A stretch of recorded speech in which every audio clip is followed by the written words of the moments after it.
మన పాఠశాలకు ముఖ్య అతిథిగా ఇచ్చినటువంటి తాతగారికి స్వాగతం సుస్వాగతం.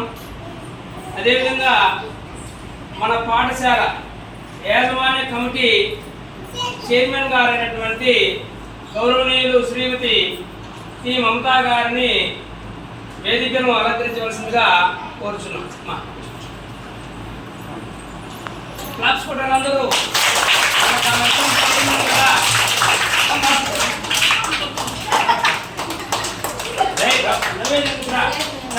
అదేవిధంగా మన పాఠశాలకు పేరెంట్స్ అందరూ పిలిచాను. అదేవిధంగా ఉప చైర్మన్ అయినటువంటి పి బత్తయ్య గారికి రాని సందర్భంగా ఆయన కూడా మనము స్వాతంత్ర దినోత్సవ శుభాకాంక్షలు తెలియజేయాలి. అదేవిధంగా మీ పేరెంట్స్ అందరికి కానీ మీకు అదేవిధంగా ఇక్కడికి ఇచ్చేసినటువంటి గ్రామ ప్రజలందరికీ కూడా, అదేవిధంగా అతిథిగా రావాల్సినటువంటి సర్పంచ్ గారు కూడా రాలేదు. ఆయన కూడా మనకి 78వ స్వాతంత్ర ఎంతో శుభాకాంక్షలు తెలియజేస్తున్నాము. ఈ స్వతంత్ర దినోత్సవ సందర్భంగా మన పాఠశాలకు ఇచ్చేసినటువంటి ముఖ్య అతిథిని ఈ స్వాతంత్రం గురించి కవిత కూర్చో స్వాతంత్రం గురించి మా పిల్లలకు ఒక 2 మంచి మాటలు చెప్పవలసిందిగా తాతగారిని కోరుకుంటున్నాను. మాట పెట్టడం మనం ఎవరు పెట్టడం మాట పెట్టడం అనే దానికి మనకి ఏం కావాలి? ముఖ్యంగా చదువు కావాలి. ఏం కావాలి? చదువు కావాలి. చదువుకున్న తర్వాత ఏం చేస్తారా మీరు? ఆ ఉద్యోగం అంటే దేశం కోసం చేస్తారా, మీకోసం చేస్తారా, ఎవరి కోసం చేస్తారా?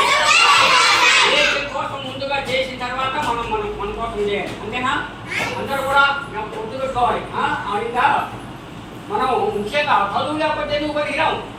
ఇంకా ఆలోచనలలో చదువు లేకపోతే ఇంతకుముందు పెడుతున్నారు. ఇప్పుడు చదువు లేకపోతే ఎందుకు గొర్రె మెప్పే వరకు చదువు కావాలి. ఎందుకంటే నాలెడ్జ్ కావాలి. కాబట్టి చదువుకోవాలి. ముఖ్యంగా చదువుకుంటే ఇక్కడే కాదు, ఇతర దేశాల్లో కూడా మనకు బంధువులు ఉంటారన్నమాట. చదువుకుంటే మనం ఎక్కడికి పోయినా అయిపోయి ఇంకేం చేయలేము. చదువుకుంటే ఎక్కడికి డబ్బులు సంపాదించుకోవచ్చు. డబ్బు ప్రధానం కాదు. అమ్మ సరస్వతి మాత ఆమె ముఖ్యం. ఆమె ఎంత ఖర్చు పెట్టినా ఖర్చు అయిపోదు. సరస్వతి మాత నువ్వు ఎంత చదువుకుంటే అంత అభివృద్ధి వస్తుంది. డబ్బు ఖర్చు పెట్టి అయిపోతుంది. డబ్బు కాదు ప్రధానం. డబ్బు కావాలంటే చదువుకోవాలి.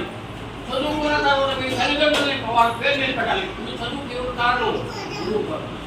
ఎవరు కారణం అయినా చదువుకి అంటే అజ్ఞానాన్ని పారదోలి జ్ఞానాన్ని ప్రసాదించేటటువంటి గురువు గారు. గురువు అంటే సామాన్యం కాదు.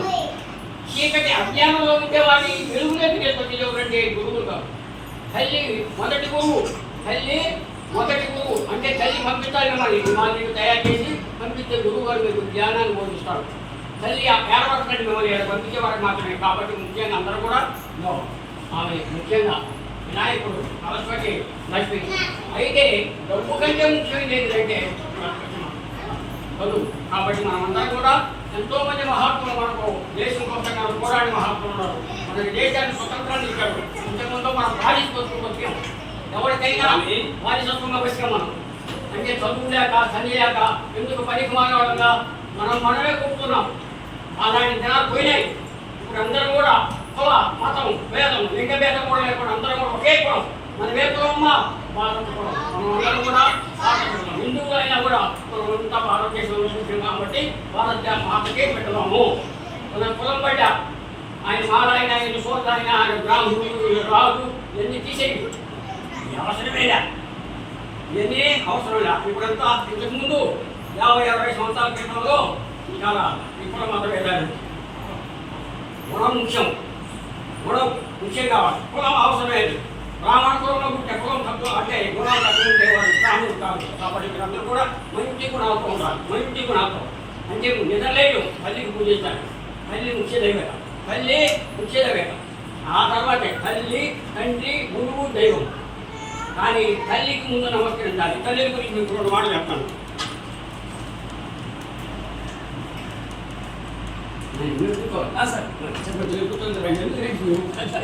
అంటే చిన్నవాళ్ళైనా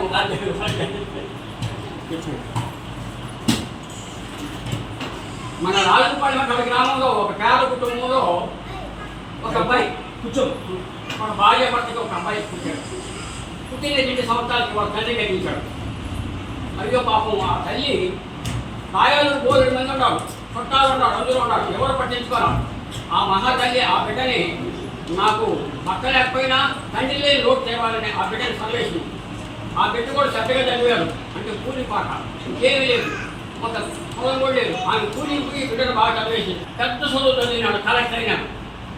ఆ తల్లి మాత్రం ఆ సపాటులోనే కూలి చేసే బిడ్డను చదివేసేది. కలెక్టర్ అయిన తర్వాత వారు ఒక రోజున ఇక్కడ ఇంటికి వచ్చాడు. ఆ కూలి కూర్చొని ఉన్నాడు. అయ్యో నా బిడ్డ వచ్చాడు కలెక్టర్ అయినా, నా బిడ్డకి ఆమెకి అది కూడా కలెక్టర్ అంటే ఏమిటి ఎక్కడ కూడా తెలియదు అన్నమాట. తల్లికి వచ్చాడు, అయ్యో నా కొడుకు కలెక్టర్ వచ్చాడని ఆ ఇంటికి ఈ ఇంటికి కూడా అది ఇది పెట్టుకుని బిడ్డకి పెట్టింది. వాడు ఏమనుకుని వచ్చాడంటే ఆ నుంచి మా అమ్మ నన్ను కన్ననాడు ముదులుకొని నేను నాకు తెలిసిన ముదులుకొని ఇంకో కూడా నేను బంగారం ఒక రవ్వుండేది అని ఒక 10 చదువుతాను పంచుతాను అందరూ తీసుకొని వచ్చాడు. అమ్మ తెలియకుండా మధ్యాహ్నం అమ్మ భోజనం పెట్టి తిను, అమ్మ నీ నాటితో నీ రుణం నేను తీసుకుంటున్నాను అన్నాడు. ఎవరమ్మా? కొడుకు అన్నాడు. ఏమనే? అమ్మ నీ రుణాన్ని నేను ఈ రోజు తీసుకుంటున్నాను అన్నాడు. అప్పుడు అమ్మ దేనికన్నా నా రుణం తీసుకుంటున్నావా అని. అమ్మ ఏం లేదమ్మా, నువ్వు నాకు తెలిసిన మునుకొని 6 చవర బంగారు కూడా నీకు ముక్కుపడకూడదు లేదమ్మా. ఈనాడు నేను 10 చవర బంగారు చేయి తీసుకొచ్చానమ్మా. అంటే 10 చవర బంగారుతో నా రుణాన్ని తీసుకున్నావా అని మనసులో అనుకుంది. కానీ సరే తీసుకుని అది పెట్టింది. ఆయన రాత్రి కొండా కొత్తర పోదు అని సరే ఉంటాను. ఆ రాత్రి ఈ అన్నాడు కదా, ఏమన్నాడు? అమ్మ నీ రుణం తీసుకుంటున్నాను అన్నాడు కదా, ఎంత మాత్రం చూద్దామని ఆ రాత్రి ఆ తల్లి అంటే తాపేసింది. తాపే ఒక దిండు, అంటే దిండు కూడా లేదు, ఏదో ఒక రాయేసి పెట్టి డబ్బు ముక్కి తీసుకుంటుంది పట్టుకొని. తల్లి కదమ్మా 8-9 గంటలకు ఫోన్ చేసుకుంటున్నాడు అడిగితారు. ఆయన అక్కడ నీళ్ళు దొరికింది తాపడుకుంటున్నాడు. వాడు అంటే మంచి కొడుకు కొనుక్కునేవాడు. కానీ ఇక్కడ అలవాటు పడుకుంటున్నాడు కదా శని మొదలుకొని, కాబట్టి ఆ తాప నీళ్ళు కొనుక్కున్నారు. ఆయన 9 గంటలకు కావాలని ఆ నీళ్ళు కొనేసి ఆ నీళ్ళు తోచేసి కావాలని అన్నావుగా. నేను 3 సంవత్సరాలు పెట్టకు, నేను డబ్బు చేస్తే 7 రాజులు 7 పువ్వులు నిద్రలేదు నాకు. ఆనాడు నువ్వు అనుకున్నట్టు నేను అనుకుంటున్నాను, నువ్వు ఎక్కడ చదువుకుంటావు, నువ్వు ఎక్కడ ఉంటావు అని. తల్లి రుణం తెచ్చుకుంటావా? తల్లి రుణం ఎవరు తెచ్చుకోలేరు. ఏ రుణమైనా తెచ్చుకోవచ్చు, ఒక తల్లి రుణం మాత్రం తెచ్చుకోలేము. కాబట్టి ముఖ్యంగా తల్లి, తండ్రి, గురువు, దైవం. ముఖ్యంగా తల్లికి నిజంగా వచ్చేటప్పుడు నమ్మకం కావాలి. తల్లి జీవన లేకపోతే దేనికి పనికిరాదు. మాకు ఒక అబ్బాయి మా ఆచరణకు వస్తారు. ఆ ఆచరణకు వచ్చే అబ్బాయి వాడికి వివాహం పెట్టుకున్నాడు. పెళ్లి జరుగుతుంది. పెద్ద కోటీశ్వరులు వచ్చారన్నమాట, పెద్దవాళ్ళు పెళ్ళి. అబ్బాయి మాత్రం చదువుకున్నాడు కానీ పాపం వాడు కొంచెం జ్ఞానం ఉన్నవాడే. మా అమ్మని రమ్మన్నాడు ముందు. మీ అమ్మ నడమోపు కదా అన్నారు. అవసరం లేదు నిలుపన్నాడు అరివాడిని నిలుపయ్యా, మా అమ్మ మనమొక్క ముత్తయ్య కావచ్చు, మా అమ్మనే ఏమన్నా అక్షంతలు అన్నారు. తల్లి దైవం ఎవరు కుటుంబం ఎవరు ముత్తయ్య ఎవరు కాదు. ముఖ్యంగా మనకు కావాల్సింది మన ఆత్మ మంచిగా ఉండాలి. ఆత్మ లేకుండా ఏ విషయం. కాబట్టి అందరూ కూడా మంచి ఆత్మతో ప్రతి ఒక్కరికి మీరంతా దేవుడే. ఎందుకంటే మీకు ఏ పగలు లేదు, అట్లా చూసుకుంటారు అనుకో, మళ్ళీ అప్పుడే కలుసుకుంటాం. మీకు ఏ ద్వేషం లేదు. మాకున్నాయి ద్వేషాలు, ఎవరైనా కొట్టే వాడిని కొట్టేవాడిని నిద్రపోండి మీరు అట్టగా. కాబట్టి మీరందరూ కూడా మంచి మనసుతో అందరూ పెద్దవాళ్ళుగా, డాక్టర్లుగా, టీచర్లుగా మన దేశాన్ని ఉద్ధరించే నాయకులుగా కావాలి. ఇది నాకు తెలిసిన పెద్దవాళ్ళు